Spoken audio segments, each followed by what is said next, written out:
Al McFarlane. Welcome to the Conversation with Al McFarlane. Glad to be here and glad to have you along today as well. Today, I'm joined by my colleague and friend, Dr. Irma McLaurin, who is the Education and Culture Editor at Insight News and anthropologist and archivist. She led the creation of the Irma McLaurin Archive at University of Massachusetts. She'll tell you about that. But through her, we're going to be meeting with Sayan Dey. Sayan Dey is currently working as an assistant professor in the Department of Language and Literature at Alliance University in Bangalore. He's also a faculty fellow at the Harriet Tubman Institute at York University in Canada. His latest monographs are Green Academia Towards Eco-Friendly Education Systems, Routledge 2022, and Performing Memories, Weaving Archives, Creolized Cultures Across the Indian Ocean at Anthem Press 2023. His research interests include posthumanism, decolonial studies, environmental studies, critical race studies, culinary epistemologies, and critical diversity literacy. You can reach him at sayandey.com. Irma, let me ask you to add to that introduction and open this conversation.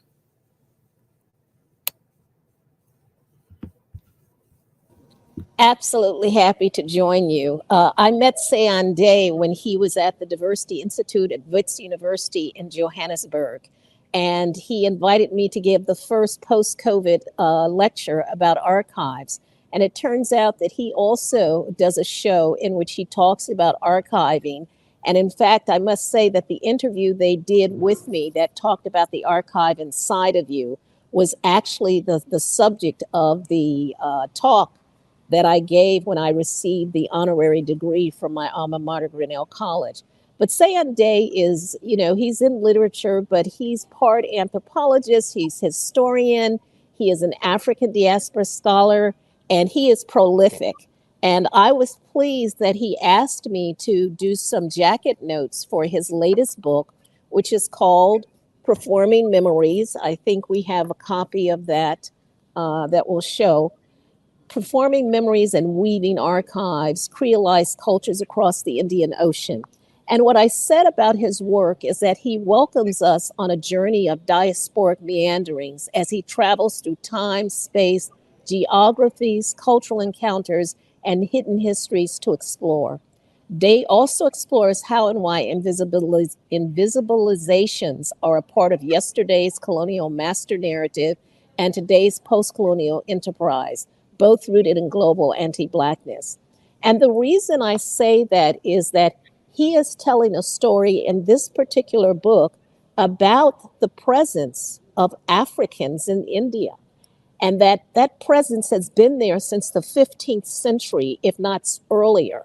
And we never think about India as having any connection to people of African descent. And so I think Dey's work is important because this is another hidden history. It also tells us how expansive the African diaspora was, and that the Atlantic slave trade was not the beginning of this dispersal of Blackness across the world. It begins much sooner than that. So I think what he has to say is critical. Well, with that, Brother Sayan Dey, good afternoon, good morning. Thank you for joining us. You're in Amsterdam, I think, right? Or in Belgium, maybe. Yes, I'm currently in Belgium, and thank you so much for this warm welcome, both of you. It's amazing to be in this space. Well, let's just jump right in and talk about the things we should be thinking about in understanding the expanse, the breadth of the African diaspora, and not only as we see over here in the Western world, but in India, which is the area that you've developed remarkable expertise around. Yes, thank you so much for this in question. And I think this is a very crucial point to begin with. It is important for us to note that the African presence in India historically has always been very diverse and rich. And Professor McFarlane just rightly mentioned at the very beginning, that we have a 15th century history of Africans arriving, and specifically from different parts of Eastern Africa, different parts of Southern Africa, and slightly a bit from Central Africa, arriving with the Portuguese colonizers in the different southern parts of India. But also it's important to note that it was the second phase of their arrival in the country. The first phase of their arrival dates back to the time of Islamic invasion. That is precisely around 13th century, when we see that lot of Africans as slaves, as palace guards, as eunuchs, as army people arrived in India along with the Islamic invaders. And what is really interesting is, I mean, obviously, slavery was a factor in the first invasion, I mean, in the first episode of arrival as well.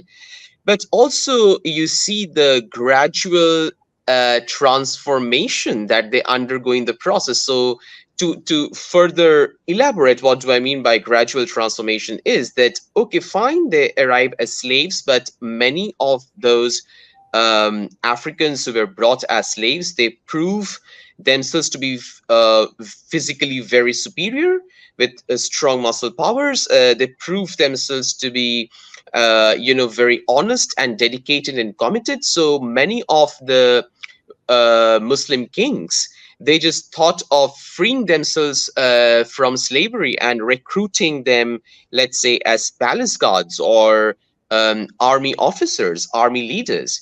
So you see that very interesting transition, and that amongst many reasons contributed towards the generation-wise settlement of Africans in India. But you don't see the same thing at the time of Portuguese colonization. I mean, it was just outrightly just slavery. And I mean, there's the kind of slavery that we see across the world that has happened with the Africans across the world. So I think I'll actually stop here to just give a very brief overviewing history of how did the Africans arrived in India and they settled in the country and still they exist.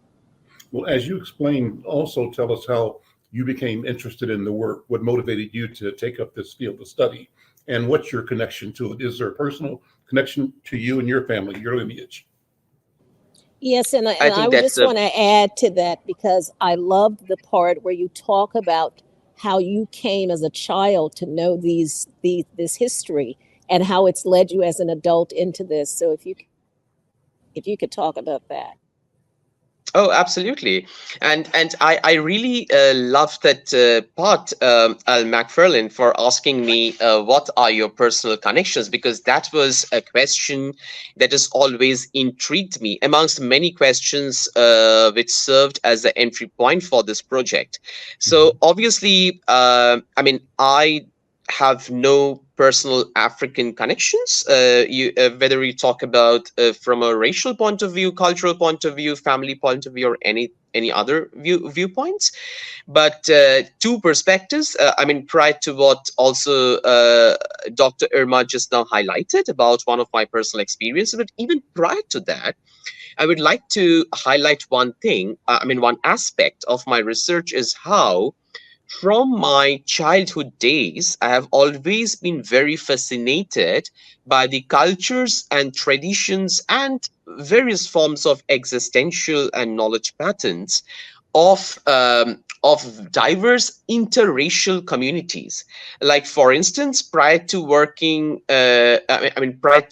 about and with the Afro-Indian community in India, I've also worked with the Anglo-Indian community, then the Indo-Scot community, because usually, and this interest widely ties to this problem of the ways in which we try to understand cultures and traditions in very fixated compartments, rather than trying to see how different forms of cultures and races and perspectives interact with each other in a very fluid and porous manner.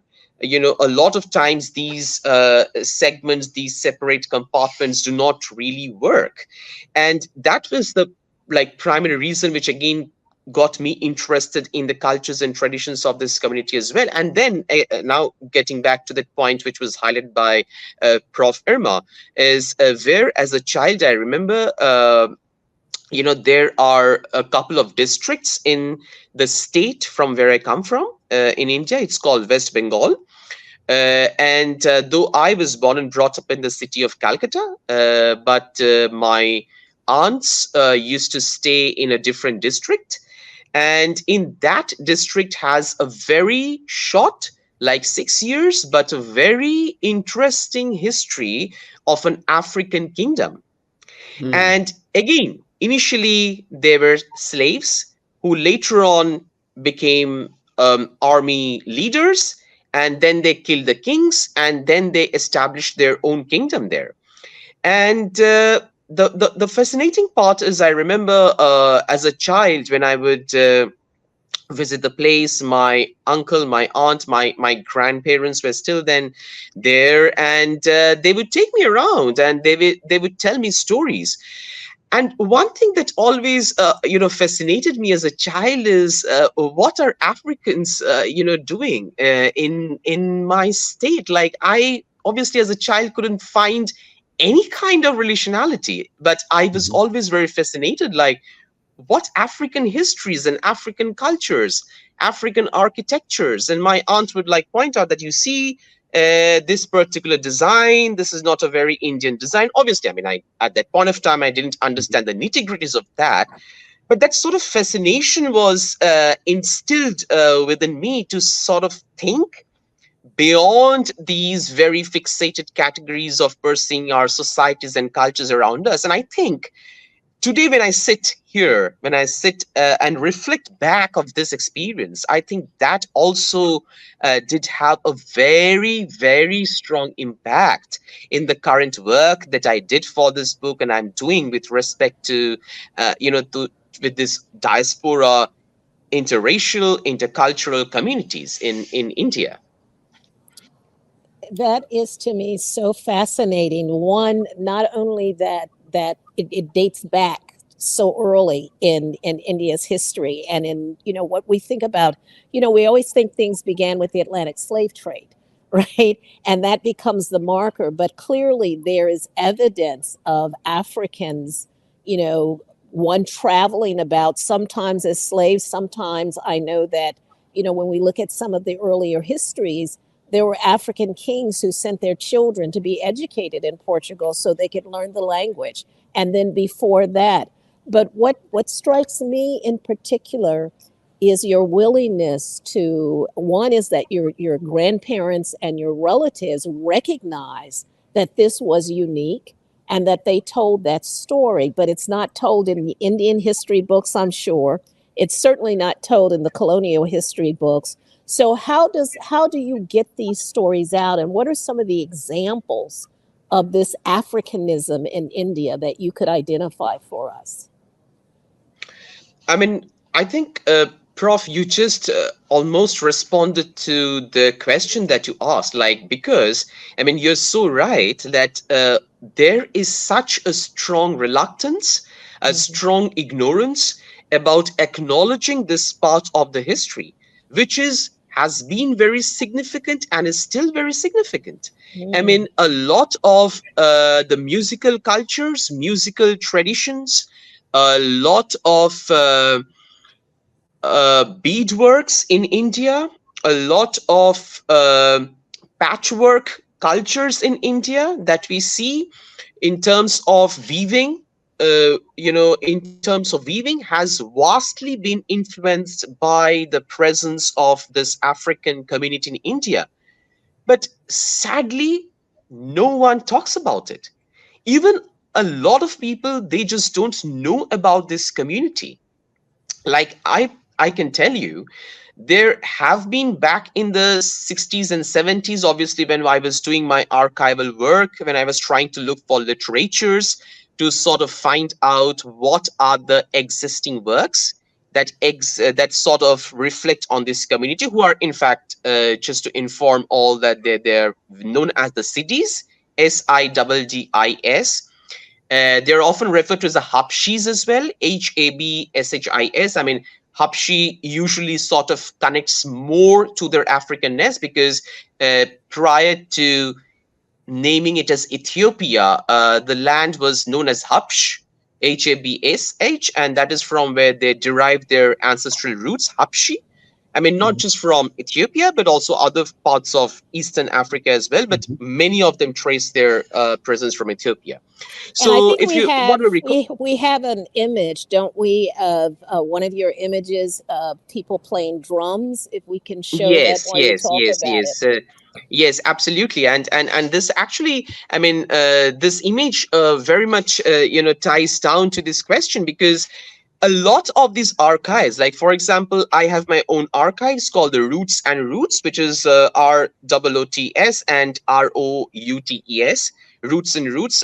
It's a YouTube archive which I use as a space to document these works, to sort of highlight and preserve these moments in terms of videos, in terms of music, in terms of the dances.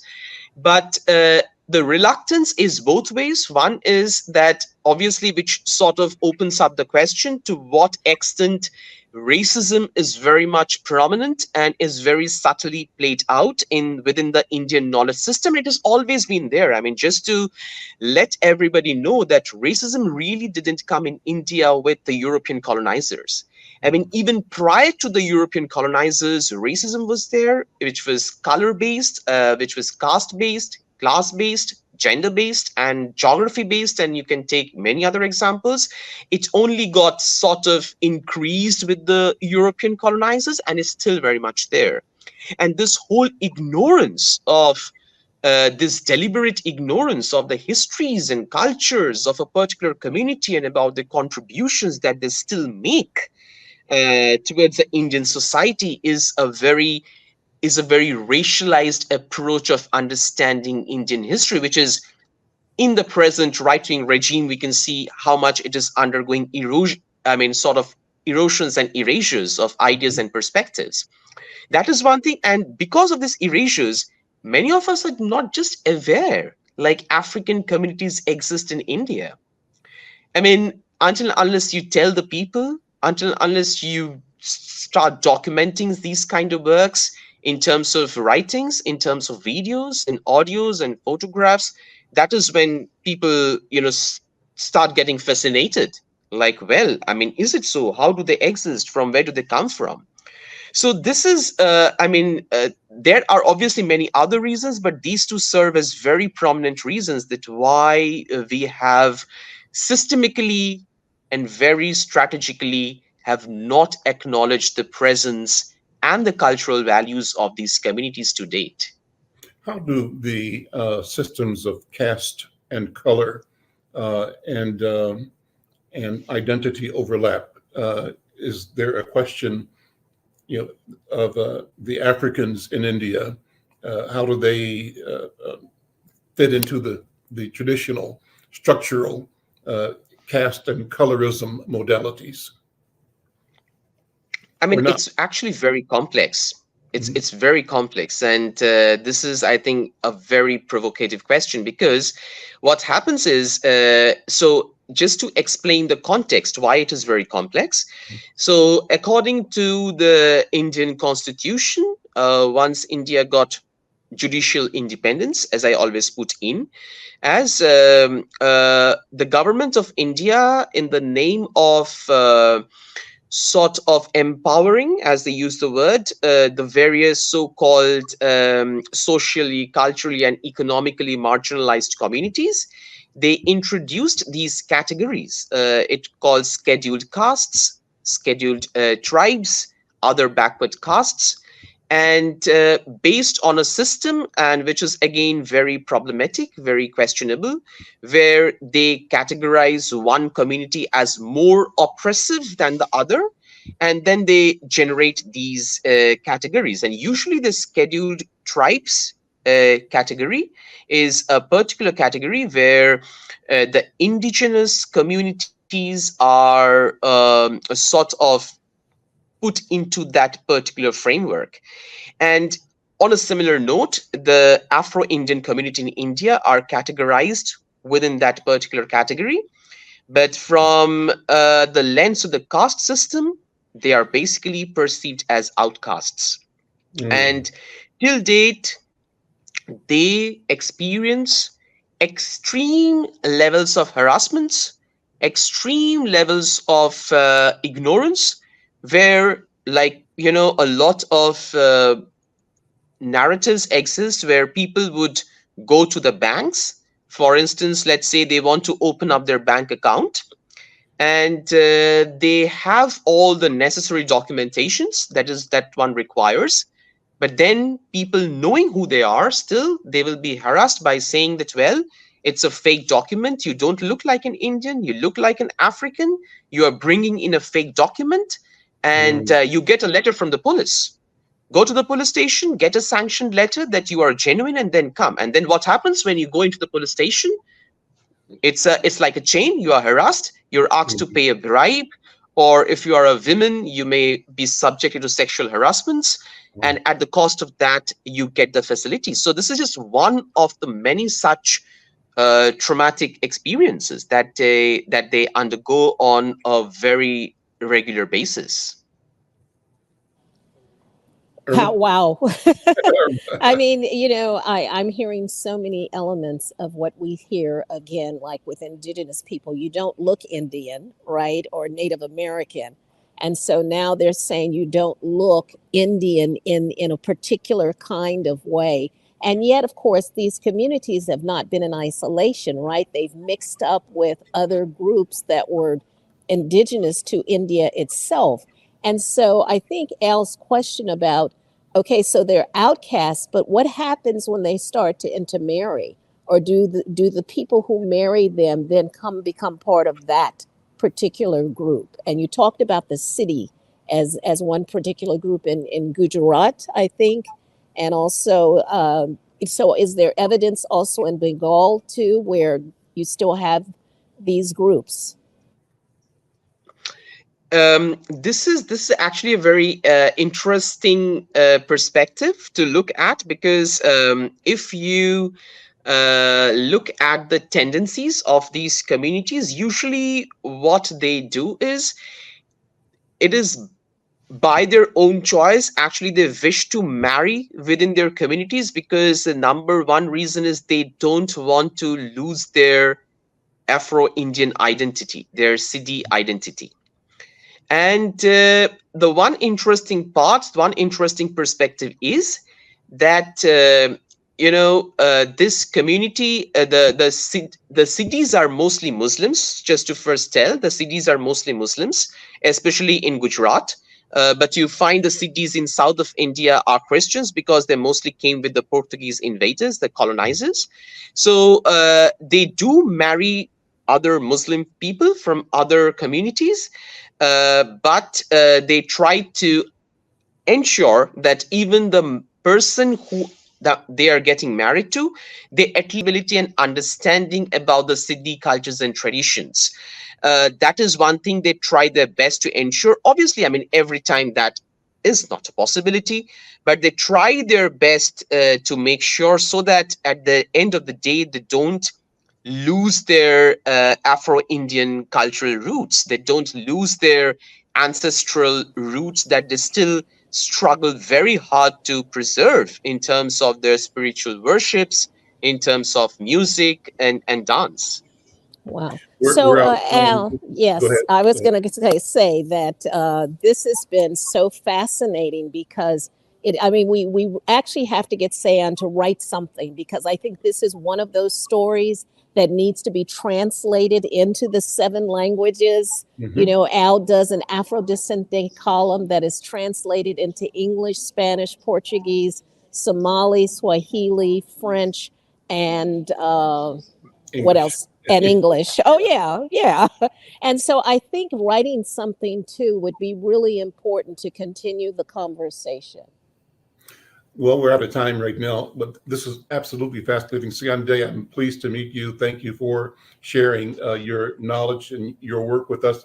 Let this be the beginning Yes. and hopefully a long-term relationship. Irma, I know you've got to catch a Yeah, train in a second. can we show a copy of the book, the cover of the Sure, book? sure. Okay, there we go. So Okay. I think this is so important. And so I hope to see you again in this space. All right. And continue this discussion about another African diaspora that is not where we thought it would be. There we go. Thank I you. know. And thank you so much, both of you, for having me here and for generating this really fascinating conversation. And I'm so much looking forward to more conversations and continue this discussion in the present and in the future. Thank you so much once again for having me in this space. Awesome. We'll be back in a minute. Take care. Bye-bye. Thank you. Gotta go. So I'll see you guys. Okay. And Sayan, I'll be in touch. Okay. Bye. Thank you. Bye. I'm Al McFarlane. You're listening to the Conversation with Al McFarlane. We're extending our healing circle today, Friday. This is Veterans Day, and it's so wonderful as a veteran to be in the company of other veterans talking about our experiences serving our country in the military. I'm a Navy veteran. My two brother warriors here are Douglas Garrett, a major, retired major, 20, I think 5 or 28-year career, uh, 24-year career in the Army, and brother Austin Garrett with the Air Force. And I think I'm not sure how many years you served, Brother Garrett. Close to 7. 7 years, okay. 7 active and 2 reserves. Okay. And so that's great. I had 2 years active duty and 4 years in reserve. So it's good to have this conversation. I was telling you both that while I was 20 years old, 18, I was a critic. I became a critic of American foreign policy, and that was in reaction to the winding down of the Vietnam War. I was a student at Morehouse College in 1965, and the war was raging, and I had a change of heart from the patriotic impulse that guided me to join when I was a student in high school to a consciousness that I found myself acquiring as a student at Morehouse, working with and listening to, watching the Student Nonviolent Coordinating Committee activists who would come through town and spend weekends on campus teaching, doing teach-ins, having discussions, right, about the world. And these were just fascinating analyses that went against the standard apple pie Americana. They made us look at that differently and think differently because we're reading Frederick Douglass, we're reading history differently. Ralph Ellison, Richard Wright, we're reading and having discussions all the time. Well, so here we are today. I say that I, in retrospect, have been completely comfortable recommending to people in my family and young people, Black people, that we use the military opportunity as one of the pathways for personal and community development, growth, and for actually, it makes sense that we express our civic obligation, that if we want to be owners of the enterprise, we have to embrace all of the elements that reflect ownership, sovereignty, and that includes the work of managing and defending and protecting. And I heard that so loudly and so clearly from Brother Austin, powerfully stating your commitment and your reminder that if you really are, if something's important to you, you're willing to die for it. Mm-hmm. Well, let me stop there. And Dr. B, let me pass the talking stick to you, and you can invite Brother Douglas and Brother Austin to continue the conversation with me. What I'd like to do, thank you, Brother Al, for the talking stick. And what I'd like to also add in to this conversation is how important the veterans are to their families, and what that has meant, the work that you've gone, the work you did, the way you came out, how you had to recover, and the values you still hold in community and in homes with your family. Or all of y'all have grandchildren, and so I really would like to hear about your legacy, that legacy piece that was mentioned in the first part of our show today. So with that, I guess I can pass the talk to Brother Douglas, and then hopefully you'll pass it to Brother Austin, and we'll just keep this veteran talking going on. We're up in here today. So All right. here's this, Brother Douglas. All right. Thank Dr. B. I want to sort of go back and reflect upon why I went into the military. The first thing is we talk about racism. Provided and I went to this school called Florida High School. And it was when I went there, during the time of integration. Yeah. And so we talk about attitudes. I remember I got married at a very early age. I got married at 18 years old. And my wife at the time was 15. So y'all know why I got married. But that was our choice. That was the moral compass at that time. You didn't impregnate somebody and not marry them, and that's just the way that it went. But I remember as I got a scholarship to go to college, at Cisco Junior College, which was probably 1% Black and 99% Texans. Now, I remember I didn't get through my first semester. And I came home, I tried to get a job, and nobody would hire me. I couldn't even get hired at a service station. So my daddy was prophetic, and my daddy told me once in my early days, he said, son, he said, you're gonna have 3 problems in life. He could say cars, women, and running from God. And he also said that, Mr. Graham is gonna have you on a tractor. And I never forget when I was 18 years old, he had me on the tractor. I was plowing a field, and he got stuck, and the front of the tractor was up in the air, and I jumped off, called my daddy, and my dad says, well, have you thought about the military? Now, my military, you talk about my brother. I remember my brother Austin had this 68 Camaro. 69. 69. It was gold and black. And I said, if nothing else, I'm going to get me a Camaro so I wouldn't enjoy the army. You talk about God directing your path. I had my grandmother tell me once, and I don't know if Provider and Austin you've ever heard this, but my grandmother Odell told me that I would never amount to anyone, that I would go to jail before I graduated from high school. I had an older stepbrother that told me that if I was on fire, he wouldn't piss on me. Trauma Provider, you talk about trauma. So trauma caused me to take the path that God has set me on. He said, well, I'm going to put you in the military. I was going to be in the Army band. And so I was good. I was really good at what I did. I remember going to an audition at Fort Hood, Texas. And I passed the audition, but this one officer that was white said, you know what? We're not going to let you in because you're Black. He said, and there were no Blacks in the Army band at Fort Hood at that time. So he called my recruiter and said, give that man anything he wants. So like you, Austin, I scored lowest on mechanics, but I scored very high in administration. So I became a clerk. So I did my 3 years. I made sergeant in 8 months. Wow. Doing Vietnam because I was a hard charger. But I was also a comedy clerk, so I typed up my own promotions. But anyway, I just put it in front of the commander. He signed it. So, but as I stood there, I just knew that my journey wasn't going to end there. And so I think God placed that major at the right time. To say, maybe you don't need to re-enlist. Maybe you need to go to college because that's the only difference between you and I. And so Bravado will tell you, I graduated from Texas Tech in 2 years with a bachelor's degree. GPA was reflective of that. Don't get me wrong. A 2.00000.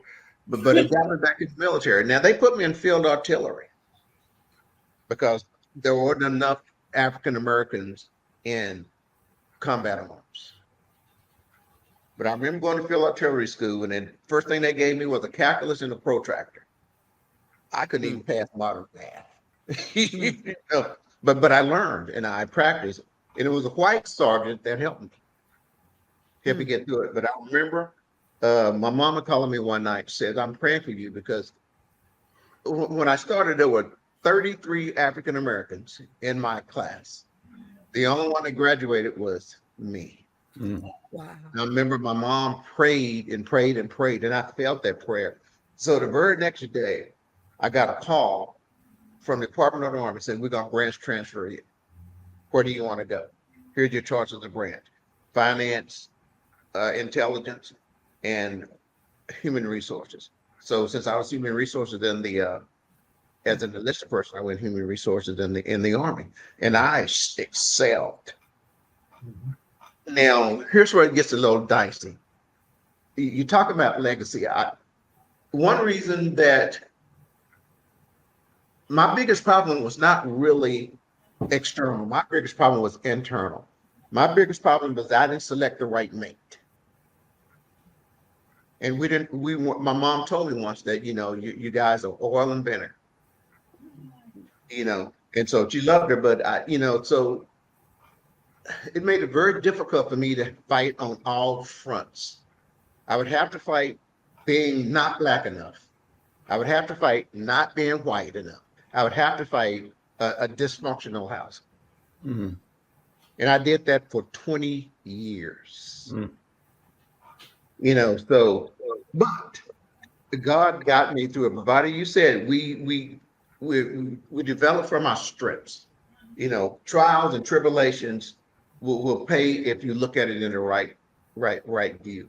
And so when it talks about legacy, I had this conversation with my son where he told me just a few months ago that he was very displeased with how he was raised as a child.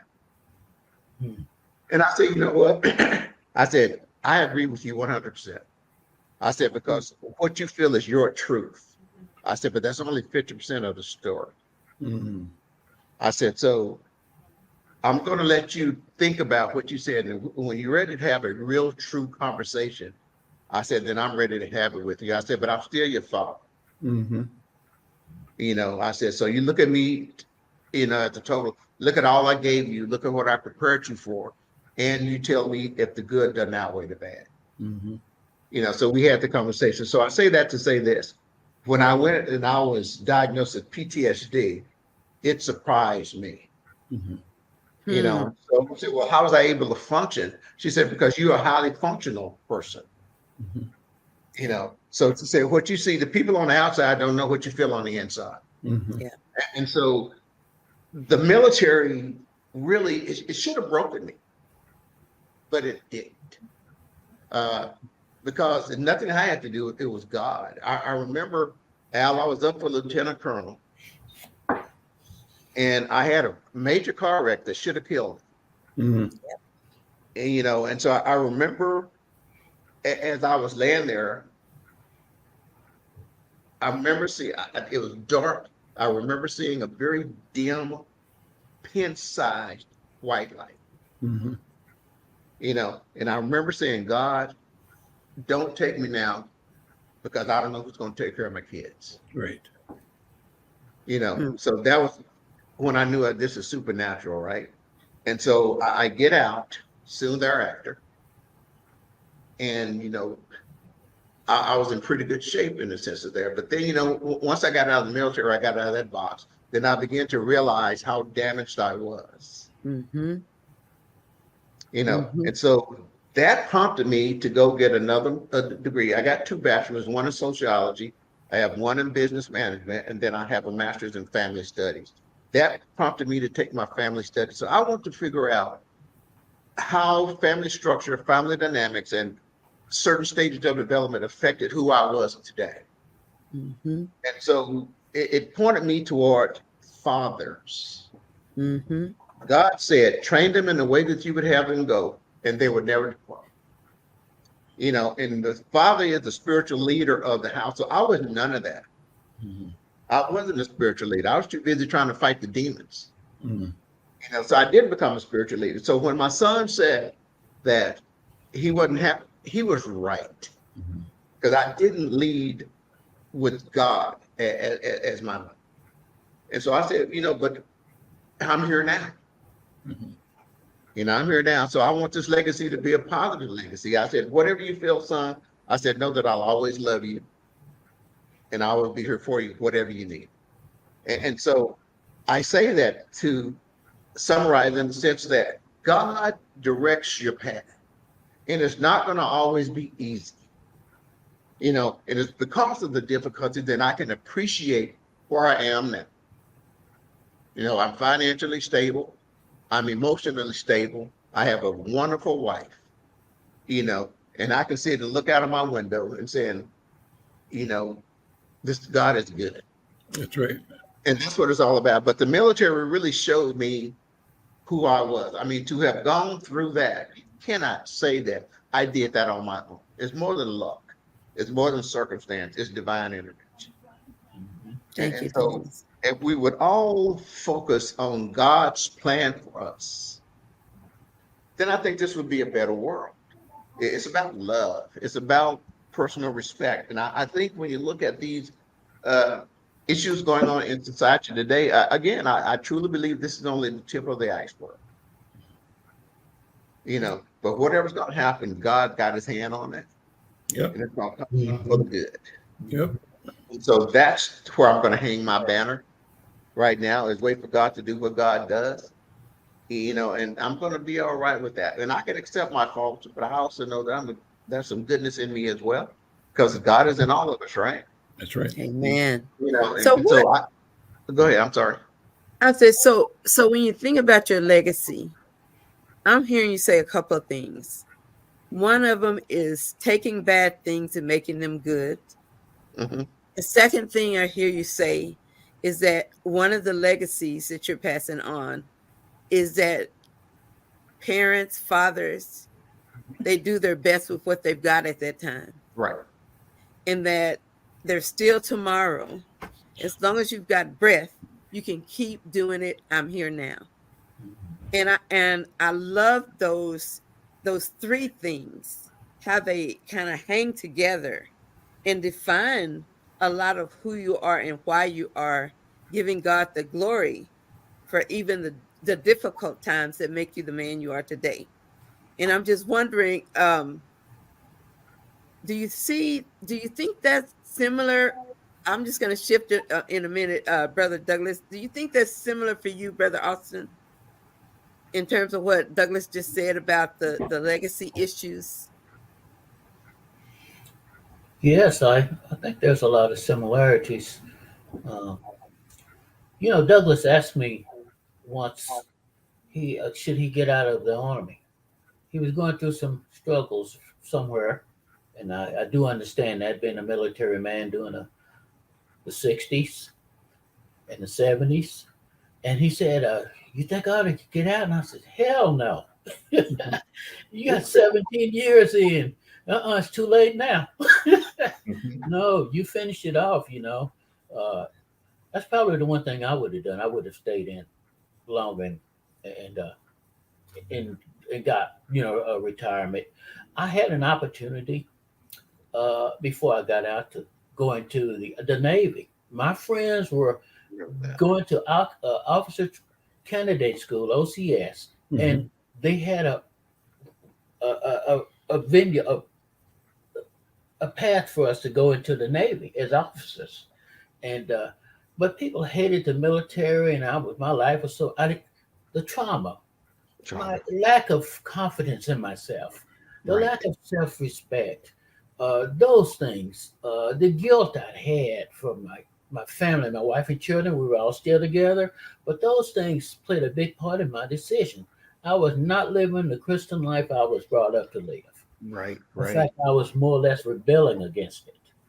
And when I got off on my own, uh, Brother McFarlane, and Bangkok, Thailand, and places like that, and mom and daddy wasn't around, and I was married, boy, I was the biggest sinner on the planet. Mhm. Yeah, I did a lot of things that I'm not happy with, Mhm. but I don't let those things beat me up today.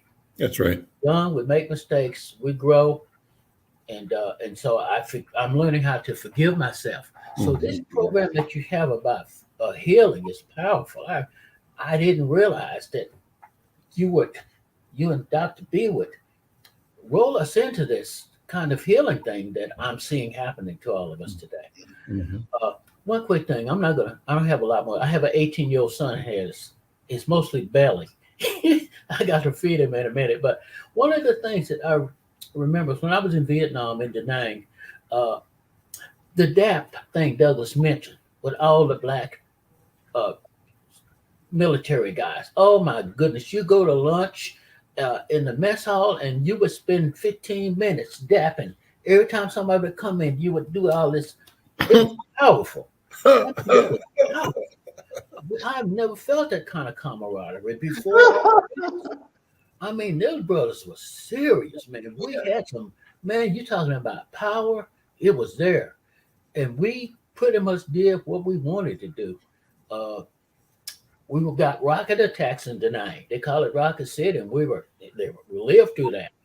And some of our brothers and sisters in white and black died over there in Da Nang. But that was one day that I had a white friend that was my neighbor in California. We'd gone through basic training, tech school, and got stationed in California together, San Bernardino. And we were there together, and we ended up in Da Nang at the same time from different places. And we were going to the movie one day, and some brothers came up and asked him for a cigarette. And so he said, sure, man. He gave him a cigarette. And then the other brother said, give me another one. And the other said, give me another. I said, damn, that's enough. That's it. Come on. He gave you all a cigarette. Go ahead and leave us alone. You know, like that white officer did for Douglas. That was my true friend. It wasn't a color then. I was aware of my blackness for the first time in my life. But I was also aware of my humanity. And this guy that was next to me was my dear friend. He was my neighbor. He lived across the street from me. We'd gone through thick and thin together. I hope our country can get to that. I got to share this, and I got to go. One of the things that you see hanging behind my desk, it's called America the Beautiful. I'm just going to read a little of this, and I'm going to stick on. Oh, beautiful for spacious skies, for amber waves of grain, for purple mountains' majesties above the fruited plain. America, America, God sheds his grace on thee and crown thy good with brotherhood from sea to shining sea. Oh, beautiful for pilgrim feet who stern in passion stress, a thoroughfare for freedom beat across the wilderness. America, America, God, mend thine ever flaw, confirm thy soul and self-control, thy liberty and law. Oh, beautiful for heroes proved in liberating strife, who more than self their country love, and mercy more than life. America, America, my God, thy gold refined, till all success be nobleness, and every grain defined. Oh, beautiful for patriot dream that sees beyond the years, thine alabaster cities gleam, undimmed by human tears. America, America, God shed his grace on thee, and crown thy good with brotherhood from sea to shining sea. That's where we need to be as a nation. We need this brotherhood more than we've ever needed it since our inception. We need to learn how to love and work with one another. And as a consequence of this, I have many friends. I'm in Florida now. I'm a retired vocational therapist at a drug rehab center. I am a recovering alcoholic and addict. I'm proud of that because I put the word recovering in front of it. And many of my patients and clients are Jewish. The guy who founded Karen Renaissance is a Jew, Sid Goodman. You don't get more Jewish than Sid. And I learned a lot of love and compassion from this man.